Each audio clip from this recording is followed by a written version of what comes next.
सभी बहनें, सभी भाई मुट्ठी बंद करें और एकता की 5 उंगलियां अलग अलग रहती हैं, तो पतली पतली उंगली को कोई भी ऐसे मोड़ेगा, टूट सकती है कि नहीं।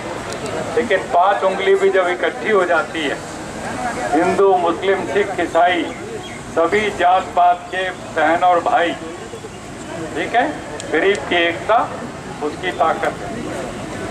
और ये मुट्ठी बना लो तो इसको कोई मोड़ेगा तो टूटेगी या नहीं टूटेगा, और जालिम के जबड़े में लग जाए तो 32 के 32 बाहर निकाल देगा, ठीक है। तो हमारी एकता ही हमारी ताकत है, और इसलिए पूरी ताकत से आप लोग जोर से नारा लगाएंगे। मैं कहूँगा कमाने वाला, आप कहेंगे खाएगा, लूटने वाला जाएगा और नया जमाना आएगा। मुट्ठी बंद करके सब लोग बोलेंगे कमाने वाला। आप लोग तो आवाज आ नहीं रही, कैसे खाओगे? कमाने वाला आएगा, कमाने वाला आएगा, लूटने वाला आएगा, लूटने वाला आएगा, नया जमाना आएगा, नया जमाना आएगा।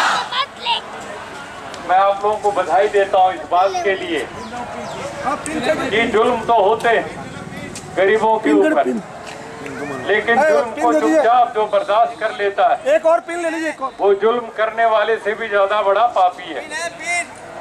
पिन दे दीजिए। जुल्म करने वाला पापी है और जुल्म को बर्दाश्त करने वाला उससे बड़ा पापी है। आप लोगों के ऊपर जुल्म तो हुआ, उजाड़ दिए गए 40 साल से रहने वालों को, औरत आदमी बच्चों को सड़क पर कर दिया, खुले आसमान के नीचे कर दिया। लेकिन आप लोग हमारे साथी निर्मल गुराना जी के नेतृत्व में और तमाम साथियों के साथ मिलकर के आप लोग चुप नहीं बैठे, आप दिल्ली की पार्लियामेंट के सामने आ गए, मोदी सरकार के उसकी अदालत के सामने आकर के आज आप लोग यहाँ पर अपनी आवाज उठा रहे हैं। ये बहुत हिम्मत की बात, वरना गरीब लोग अपनी चुपचाप रोते रहेंगे, पता ही नहीं लगता किसी को क्या हो रहा है। आप लोगों का यहाँ आना एक नई शुरुआत है जिंदगी के लिए, संघर्ष करके, लड़ाई लड़ करके अपने अधिकार को लेना, क्योंकि आप भी इंसान हैं। परमात्मा ने, ईश्वर ने, अल्लाह ताला ने आपको इंसान बना के पैदा किया है कि नहीं? और ये जो बड़े बड़े मालिक बड़ी बड़ी कोठी कारों में रहते हैं, उनको भी क्या बनाया? इंसानी बनाया। तो उनके लिए अलग से इंतजाम और आपके लिए बने हुए मकान भी तोड़ दिए जाएं। इंसान और इंसान के बीच में फर्क परमात्मा नहीं करता, अल्लाह नहीं करता, खुदा नहीं करता। चालाक लोग करते हैं, गलत लोग करते हैं। ये परमात्मा की धूप अमीर और गरीब के ऊपर बराबर है कि नहीं? सूरज की रोशनी बराबर है? बराबर है, बराबर है, बोलो जोर से बोलो, बराबर है। और जिस हवा में आप सांस ले रहे हैं, वो हवा और वो जो अमीर आदमी सांस ले रहा है, वो एक ही है कि दो अलग अलग हवा है? तो परमात्मा क्या चाहता है, भगवान क्या चाहता है? हम सबको बराबर, सबके पास रोटी, कपड़ा, मकान होना चाहिए, सबके लिए पढ़ाई और दवाई होनी चाहिए, बराबर होनी चाहिए, अमीर गरीब का फर्क नहीं होना चाहिए। ये है परमात्मा, उसका नियम, उसका कानून सृष्टि का। और जो मनुष्य बना रहा है, चालाक लोग बना रहे हैं, वो उल्टा बना रहे हैं।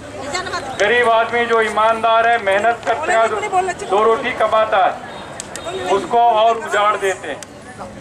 और जो अमीर बन रहे हैं, चालाकी करके, स्मगलिंग करके, दुनिया भर के गलत धंधे करके, वो करोड़ों में गुलछर्रे उड़ा रहे हैं, और उनको कोई बुलडोजर जाके उनके मकान को नहीं तोड़ता।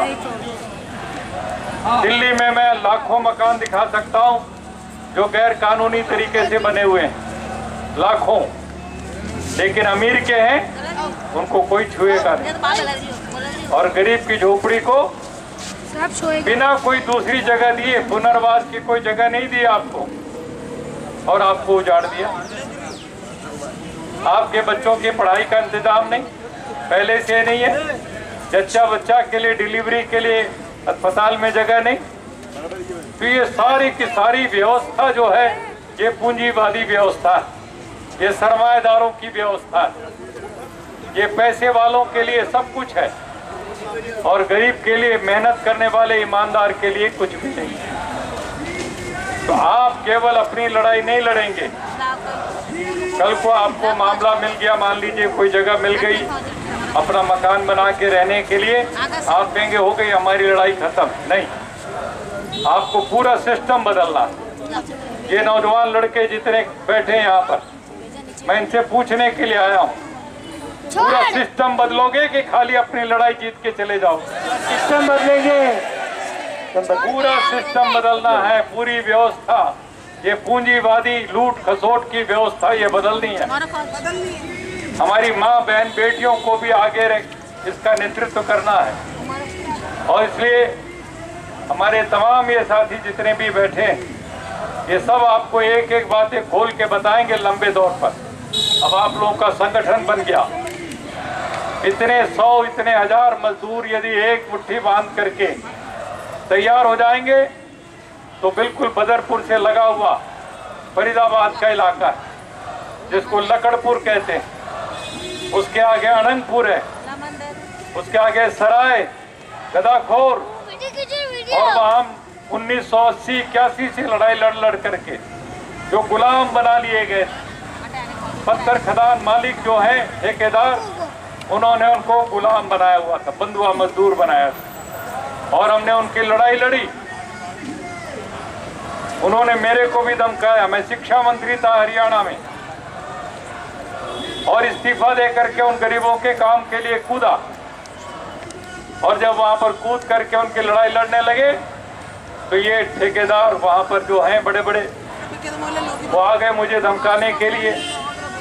मैंने कहा मैं एमएलए हूँ हरियाणा में, मैं जानना चाहता हूँ मजदूरों की मजदूरी कितनी है, इनके लिए झुग्गी झोपड़ी क्यों, इस तरह से मकान, अच्छे मकान क्यों नहीं है? पत्थर तोड़ते हैं तो दूसरों के बिल्डिंग बनते हैं, दूसरों की कोठियां बनती हैं, और इनके अपने मकान नहीं है। जब ये सारे सवाल उठाए तो उन्होंने मुझे धमकाने की कोशिश की। फिर मैं लड़ाई लेके सुप्रीम कोर्ट गया।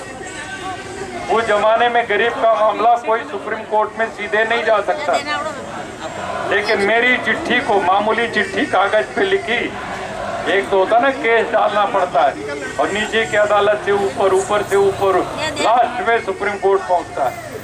10 साल लग जाते हैं और कई लाख रुपए खर्च हो जाते हैं सुप्रीम कोर्ट तक जाते जाते। लेकिन पहली बार क्या हुआ, मैंने चिट्ठी लिखी, एक मामूली कागज पे चिट्ठी लिख दी, सुप्रीम कोर्ट चीफ जस्टिस। अगले दिन ही चीफ जस्टिस ने, जस्टिस भगवती, अभी 4 दिन पहले उनका देहांत हुआ, उन्होंने मेरी चिट्ठी को रिट पिटीशन में बदल दिया, और वहां से एक नई शुरुआत हो गई हिंदुस्तान के अदालती कार्रवाई के अंदर। उसका नाम रखा गया जनहित याचिका, पब्लिक इंटरेस्ट लिटिगेशन। अदालत में बड़े बड़े वकील हमारे खिलाफ, सुप्रीम कोर्ट में एक बार खड़े होने का 1-1 लाख 4-4 लाख रुपए लेने वाले वकील हमारे खिलाफ। और हमारे साथ वकील कौन था? एक गोविंद मुखोटी, जिसने हमसे 1 पैसा नहीं लिया, हमारा केस लड़ा उसने। तो उसमें बहुत बड़ा फैसला आया। उसमें दूसरे वकीलों ने कहा कि स्वामी जी तो बंधुआ मजदूर नहीं है, इनके साथ तो कोई जुल्म नहीं हुआ, ये क्यों आए वहां पर कोर्ट में, इनको कैसे सुनवाई का अधिकार मिल जाएगा? जो होगा, जिसके ऊपर जुल्म हो रहा है वही बोल सकता है। तो कोर्ट ने फैसला दिया कि इस देश में करोड़ों लोग ऐसे हैं जो खुद अपनी लड़ाई नहीं लड़ सकते, बंधुआ मजदूर हैं, गुलाम बना दिए गए, उजाड़ दिए गए हैं, और वो खुद नहीं लड़ सकते, तो उनकी तरफ से कोई भी बोलेगा उसकी भी आवाज को सुना जाएगा, उसको भी इंसाफ देने के लिए। वो अपने लिए नहीं मांग रहा, वो उन गरीबों के लिए मांग रहा इसलिए बहुत बड़ा फैसला आया। पूरे हिंदुस्तान में एक नई कानूनी प्रक्रिया शुरू हो गई और उसके बाद अदालत के, सुप्रीम कोर्ट के दरवाजे गरीब के लिए खुल गए। PIL बोलते हैं, पब्लिक इंटरेस्ट लिटिगेशन। उसमें वकील भी सरकार की तरफ से होगा, हमें कोई वकील नहीं करना पड़ेगा। मैं आज इतना बताना चाहता हूँ, इशारे से दिल्ली सरकार को और केंद्र की सरकार को, समय रहते हुए आओ जंतर मंतर पे खड़े होकर के मेरे बदरपुर से उजाड़े गए इन कलाकारों से, इन माँ बहन बेटियों से, बच्चों से, बुजुर्गों से, नौजवानों से माफी मांगो और माफी मांग करके इनको ले चलो। बताओ कहां पर इनको बताओगे?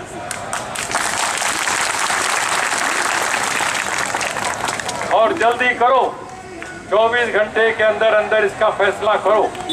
और नहीं करोगे तो फिर हमारी तरफ से सुप्रीम कोर्ट में दाखिल होगा इनका मुकदमा। कोलिन गोंसाल्वेज हमारे बहुत बड़े ह्यूमन राइट्स के वकील हैं हिंदुस्तान में, उनका विदेशों में भी बड़ा नाम है। वो बिना कोई पैसा आपसे लिए सुप्रीम कोर्ट में केस डालेंगे और वहां पर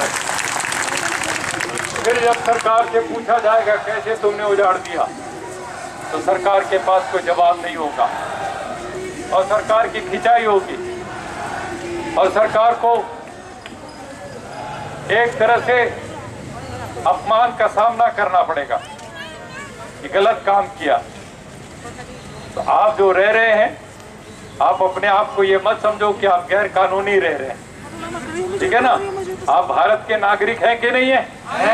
वोट देने का अधिकार है कि नहीं है?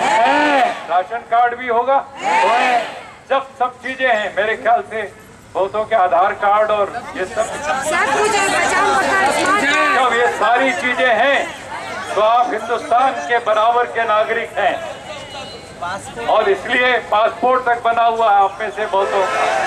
सबका पासपोर्ट है भाई। जिनके राशन कार्ड बने हुए वो ऊंचे हाथ कीजिए, जिनके आधार कार्ड हुए ऊंचे हाथ कीजिए, पहचान पत्र जिनके हाथ ऊंचे हाथ रखिए, पासपोर्ट जिनके हैं तो ऊंचे हाथ कीजिए। धन्यवाद। बड़ी बात है, आपकी अपनी पहचान हिंदुस्तान के आला दर्जे के नागरिक के बराबर हुई, आला दर्जे के, जो सबसे बढ़िया नागरिक हो सकता है, जो कानून के रास्ते चल रहा है, जिसने कोई चोरी नहीं की, डकैती नहीं की, ईमानदारी से अपनी रोटी कमाता है। एक से एक कला आपके हाथ में, देश विदेश में आपकी मांग है। इतने बढ़िया लोगों को मैं गया था वहाँ, ये जो पटेल नगर के उस इलाके में भूले बिसरे कलाकार और कठपुतली कॉलोनी में, वहाँ पर मैं कई बार गया हूँ और वहाँ पर राजीव सेठी जी के साथ हम लोगों ने मिलकर के लड़ाई लड़ी। अब उनके लिए नया बनाने का कुछ प्रोग्राम चल रहा है, वहाँ पर भी मांग है कि वहीं बना करके दो, जो कठपुतली कॉलोनी है वहीं पर बहुमंजिला मकान बना करके दो। आप लोगों को भी वहाँ से हटाने के लिए कहेंगे दूसरी जगह जाओ, वहाँ जाओ, वहाँ जाओ, और जहाँ जाओगे फिर वहाँ से हटा देंगे, क्या गारंटी है?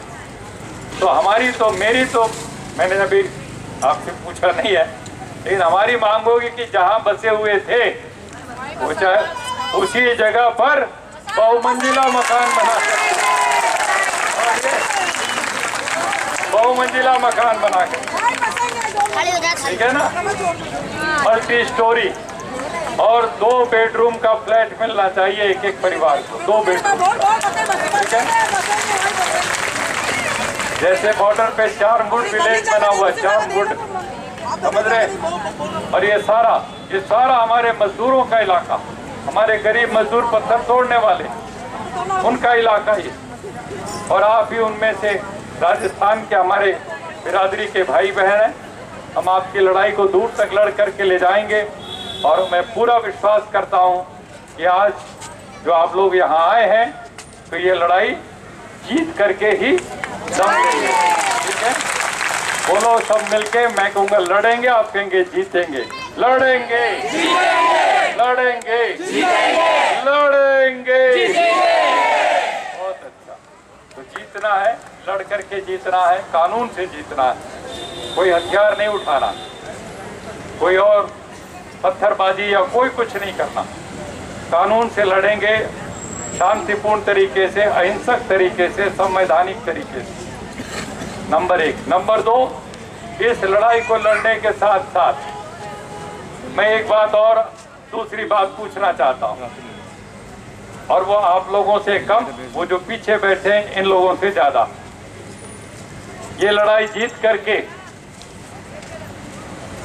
जब मकान बन जाएगा, पैसे आ जाएंगे, सब कुछ, ये शराब की बोतल आपके घर में आएगी कि नहीं आएगी?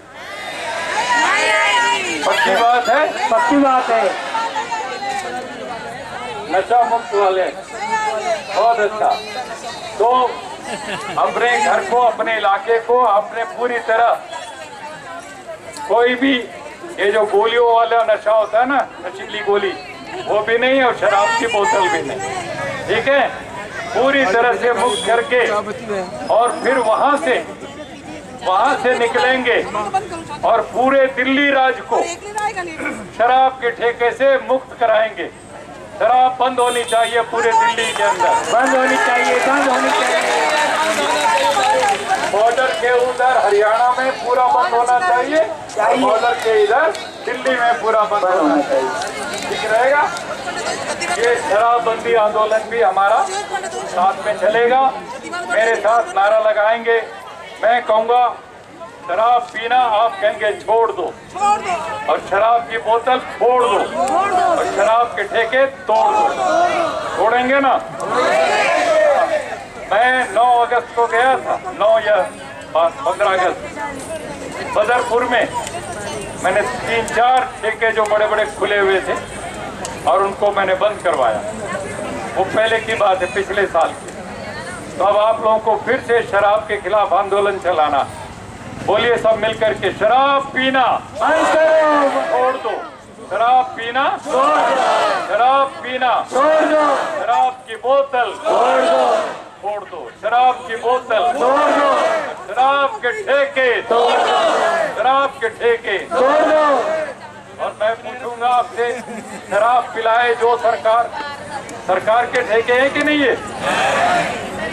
देखो सरकार कितनी बेईमान होती है। आप अपने हंडिया में बना लो अभी, अपनी झोपड़ी में, घर में, तो पुलिस पकड़ने आ जाएगी।